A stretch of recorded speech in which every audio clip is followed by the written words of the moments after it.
Don't download Finary Net Worth Tracker app before watching this. If you're considering the Finary Net Worth Tracker app, wait just a second. Most people get this wrong.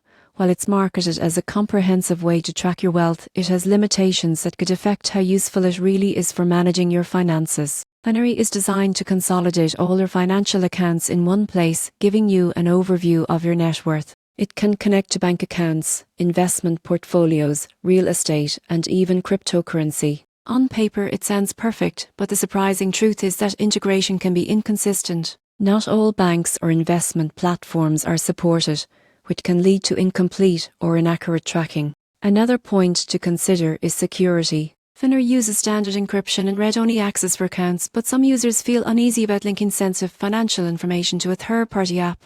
This is especially true if you have multiple complex accounts. Always weigh convenience against privacy risks before connecting everything. The app also provides visual dashboards, portfolio insights, and net worth trends. While these features are helpful for getting a snapshot of your finances, they don't replace personalized financial advice. Most people assume that seeing numbers automatically helps them make better investment decisions, but without context, these insights can be misleading. Subscription fees are another factor.